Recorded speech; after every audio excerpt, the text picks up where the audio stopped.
The night of the 13th.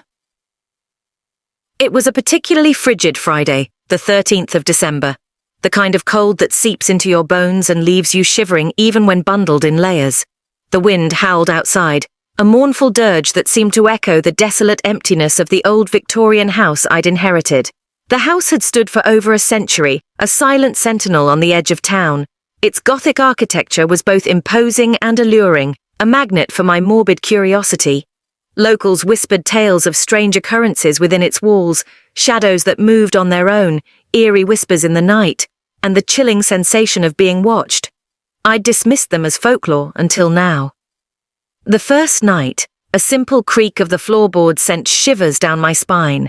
The second night, the flickering of the ancient chandelier cast grotesque shadows that danced across the walls. But it was on the third night, the night of the 13th, that the true terror began. A relentless storm raged outside, the kind that stripped trees bare and plunged towns into darkness. I huddled by the fireplace, a worn copy of Edgar Allan Poe's works for company. As the wind howled and the rain lashed against the windows, a strange quiet settled over the house. It was as if the storm had swallowed all other sounds. Then I heard it, a soft scratching sound coming from the attic. It was faint at first, almost imperceptible, but it grew louder with each passing moment. My heart pounded in my chest as I slowly rose to my feet. Armed with nothing but a candlestick, I ascended the creaking staircase, my footsteps echoing in the oppressive silence. The attic was a labyrinth of shadows, filled with forgotten treasures and dust-covered memories. The scratching grew louder, closer. My hand tightened around the candlestick as I ventured deeper into the gloom. Then I saw it. A pair of glowing eyes, fixed on me from the far corner of the attic.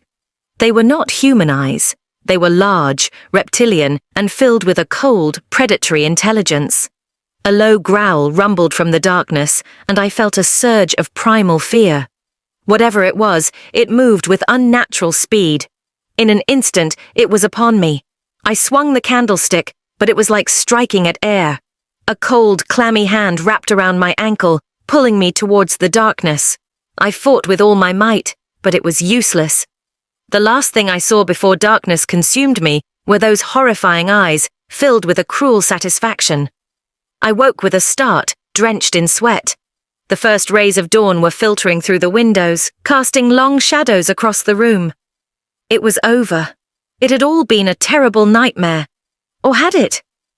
As I got out of bed, a shiver ran down my spine. Something was different. The old, leather-bound book I'd left on the bedside table was open to a page I didn't remember reading, and there, in the fading ink, was a chilling inscription. 13 is the key, fear is the door. A cold dread washed over me. Had the nightmare been a warning? Was there something truly sinister lurking within the walls of this house? As the first rays of the December sun painted the room in a warm glow, I knew one thing for sure. The night of the 13th was far from over. The days that followed were a blur of unease and paranoia. The house, once a comforting refuge, had transformed into a sinister prison. Shadows seemed to shift and writhe, taking on grotesque forms in the corners of my vision. I heard whispers, soft and insidious, carrying fragments of forgotten horrors. The old leather-bound book became my obsession. It was filled with cryptic symbols and faded handwritten pages that detailed strange rituals and forbidden knowledge. I deciphered enough to understand that the house was a nexus of dark forces, a place where the veil between worlds was thin. And the 13th of December was a night of particular power. As the next 13th approached, a sense of impending doom settled over me. I barricaded myself in, every nerve strained, every sense on high alert. The storm returned, even more ferocious than the last. The wind howled like a wounded beast, rattling the windows and doors, and then the scratching began again. This time, it was different, louder, more insistent. It seemed to emanate from the walls, a gnawing at the very fabric of the house. Panic seized me as I realized it was coming closer. With a desperate courage born of terror, I grabbed a heavy iron poker and moved through the house, room by room, searching for the source of the sound. The scratching intensified, accompanied by an eerie silence that pressed in on me from all sides. In the dimly lit hallway, I stopped. The scratching seemed to be directly behind the heavy oak door at the end of the corridor. My heart pounded in my ears as I reached for the doorknob. It was cold to the touch, as if it had been submerged in ice water. With a deep breath, I turned the handle. The door creaked open, revealing a pitch-black void. A cold wind swept out, carrying with it the scent of decay and something primal. I hesitated, my mind racing. Whatever lay beyond that door was ancient, evil, and hungry. And as I stepped into the darkness, I knew that this time there would be no waking up. The darkness was absolute. No sound, no sight, only a cold, suffocating pressure. It was as if he'd been swallowed whole by the earth itself. There was a sense of falling, an endless plummet into an abyss without end. Then a flicker of light, a distant, ethereal glow. It grew brighter, pulling him upwards out of the darkness. He opened his eyes, blinded by a harsh white light. He was in a room, a sterile white room.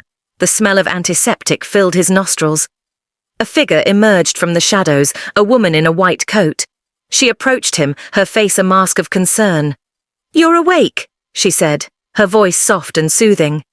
He tried to speak, but his throat was dry.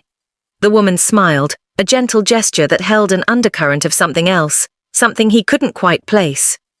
"You've been in a coma for 3 months," she said. "A terrible storm, car accident. You were found unconscious on the side of the road." He tried to remember, to grasp onto something solid in the swirling fog of his mind. The old house, the storm, the scratching, the darkness. It was all gone, replaced by a sterile, white reality. A shiver ran down his spine. Had it all been a dream? A fevered hallucination brought on by trauma?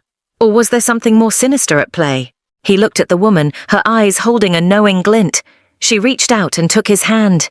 "You're safe now," she said, her voice filled with a strange certainty.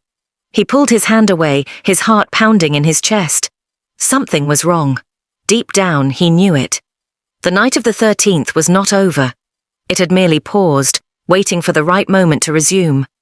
And as he looked out the window at the world bathed in the soft glow of a new day, he knew with a chilling certainty that the darkness was still out there, watching, waiting,